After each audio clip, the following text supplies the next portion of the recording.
ក្នុងវេលាល្ងាចនេះគឺថ្ងៃ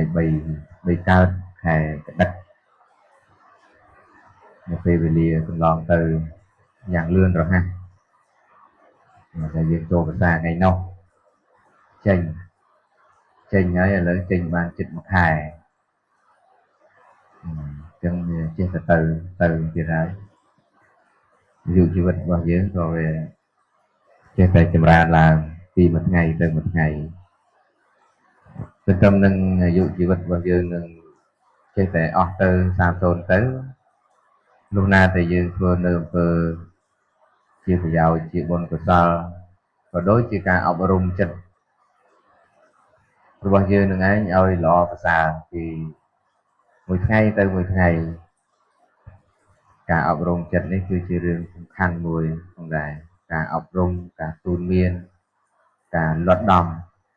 លើចិត្តសម្ដានរបស់យើង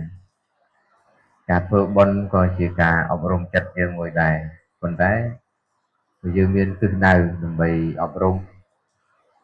ឃើញទោសនៅក្នុងចំណុចអាក្រក់របស់យើងហើយយើងព្យាយាមធ្វើទុកក្នុងចិត្តរឿយថានេះជាទោសមិនគប្បីឲ្យកើតរឿយទៀតទេតែឡើងម្ដងហើយក៏ព្យាយាមដើម្បីរងាប់ទៅវិញកុំឲ្យវាកើតឡើងបានហើយនៅក្នុងគម្ពីរអង្គុត្តរនិកាយបញ្ចកនិបាតដែលព្រះសម្មាសម្ពុទ្ធទ្រង់ត្រាស់សម្ដែងពីរឿងភិក្ខុដែលប្រកបទៅដោយអង្គ5ភិក្ខុដោយអង្គ5ដោយសារព្រឹកនេះឥឡូវម៉ោង9ជាងហ្នឹងក៏បានមកបង្រៀនក្រុមថ្នាក់ប្រជុំកម្រិត1ដែលជាមេរៀនបន្តសម្រាប់សំណាក់សិស្សរៀនដែលបង្រៀនដោយលោកគ្រូភិរមរងថ្ងៃតែដោយសារមេរៀនច្រើនក៏យកម៉ោងដែលបានបញ្ចប់វិន័យនឹងឯងទៅជួយម៉ោងនឹងទៅក៏ប្រែមកវិញទៅក៏រលឹកឃើញមេរៀនចាស់ដែលធ្លាប់រៀនបង្រៀនឆ្នាំមុនហើយក៏មកសាថ្មីទៀតទៅក៏ធ្វើឲ្យមេរៀននឹងរឹតតែប្រកាសឡើង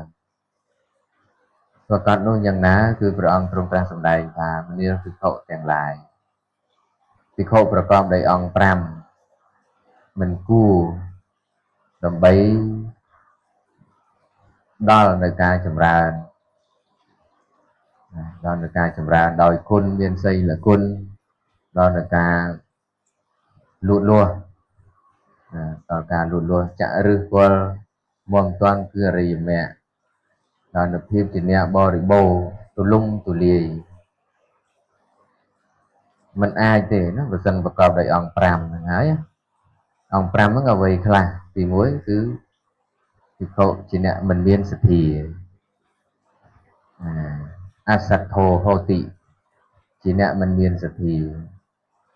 ហ្នឹងហើយភិក្ខុហ្នឹងគឺព្រះអង្គត្រាស់សម្ដែងជាប្រធានទេសាមណេរក៏ដូចគ្នាដែរសាមណេរក៏ដោយបាសកឧបាសិកាជាអ្នកមិនមានសទ្ធាទី2គឺមិនមានហិរិមិនមានហិរិហ្នឹងគឺមិនមានការខ្មាស់មិនមានការខ្មាស់បាបខ្មាស់ទុច្ចរិតអកុសលទី3គឺជាអ្នកមិនមានអតបៈមិនមានការខ្លាចមិនមានការតក់ស្លុតអំពីអកុសលទុច្ចរិតហើយទី4គឺគុសិតោហោតិជាអ្នកខ្ជិលច្រអូសខ្ជិលមិនប្រឹងប្រែងហើយទី5គឺមិនមានបញ្ញាដុបបញ្ញោហោតិជាអ្នកមិនមានបញ្ញាអញ្ចឹងយើងឃើញគុណធម៌5យ៉ាងដែលយើងក៏បីសម្រើនធ្វើឲ្យមាននៅក្នុងសន្តានចិត្តរបស់យើងសទ្ធាពីម្សិលមិញក៏ពាក់ព័ន្ធនឹងរឿងសទ្ធានឹងដែរអនុត្តរិយធម៌6តែថ្ងៃនេះមកទៀតពុទ្ធធម៌5ហ្នឹងគឺព្រះអង្គត្រាស់សម្ដែងមកព្រោះកាលណាយើងមិនមានសទ្ធាហើយការប្រឹងប្រែងដើម្បីបរលុះមគ្គផលនោះក៏អត់មានដែរពីព្រោះសទ្ធាក៏ องตรัสសម្ដែងពីរឿងថាតើមានសទ្ធាដូចម្ដេចពីច្រើនព្រះអង្គត្រាស់សម្ដែងថាអ៊ីថភិក្ខវេអរិយសាវកោតថាគតាសៈបោធិងសត្តហតិសំទោសទ្ធោហោតិ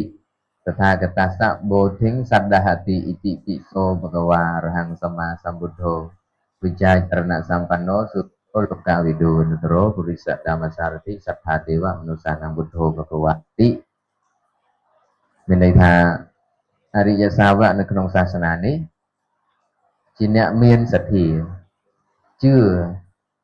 នៅអរហត្តមគ្គញ្ញាណរបស់ព្រះពុទ្ធ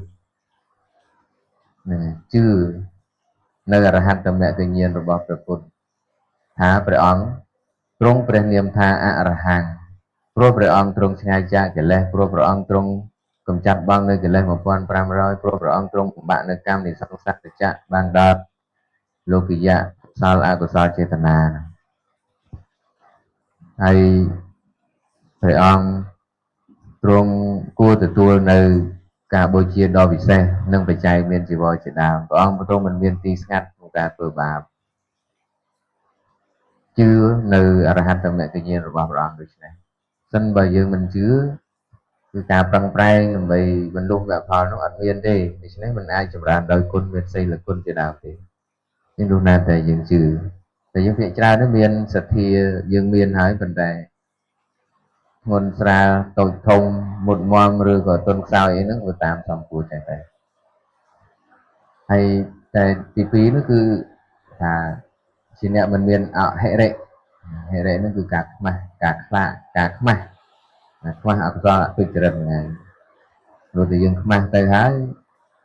ក្នុងទីស្ងាត់ក្នុងទីណាក៏យើងចេះតែព្យាយាមមិនឲ្យបាបអកុសលកើតឡើងដែរ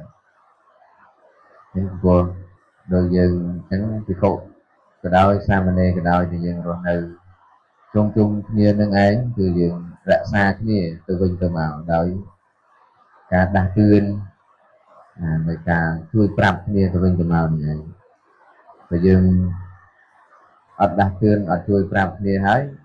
មកអង្គហ្នឹងធ្វើអ្វីចេះតែធ្វើតាមអំពើចិត្តទៅគឺមិនល្អទេហើយមិនមានគ្រូអ្នកដឹកនាំមើលតាមលំដាប់លំដោយទាំងអស់ហើយសាមណេរដែលមកថ្មីអីហ្នឹងក៏ត្រូវនៅក្នុងសំណាក់គ្រូជាអ្នកដឹកនាំហៅថាគ្រូរក្សាហ្នឹងហើយមកថ្មីហ្នឹងគឺត្រូវស្វែងរកបានគ្រប់អស់ហើយនៅគណៈអត់តន់ដឹងដែរមកថ្មីអញ្ចឹងត្រូវរកគ្រូដែលជាអ្នករក្សាដើម្បីជួយសូត្រជួយផ្ទៀងមេរៀនរបស់យើងផងជួយអប់រំទូនមានកុំឲ្យយើងចេះតែធ្វើអ្វីតាមតែចូលចិត្តផងទាំងការដែលមកថ្មីគឺត្រូវមានគ្រូសម្រាប់មើលផ្ទាល់ស្វែងរកណាសាមណេរដែលមកពីវត្តសំចាអីហ្នឹងគឺត្រូវរកគ្រូជាអ្នករក្សាហើយគ្រូនឹងឯងទូនមានឲ្យបានជាអ្នកមានការខ្មាស់បាបខ្លាចបាបនេះទៅជាអង្គមួយសម្រាប់សម្រើនគុណធម៌នៅក្នុងព្រះសាសនាផងដែរហើយអត្តបៈខ្លាចបាបហើយគឺជាអ្នកមួយទៀតគឺបានមិនអាចចម្រើនគឺខ្ជិលចឹងគឺយើងជៀសវាងការខ្ជិលនឹងឯងគឺវាមិននាំឲ្យចម្រើនទេ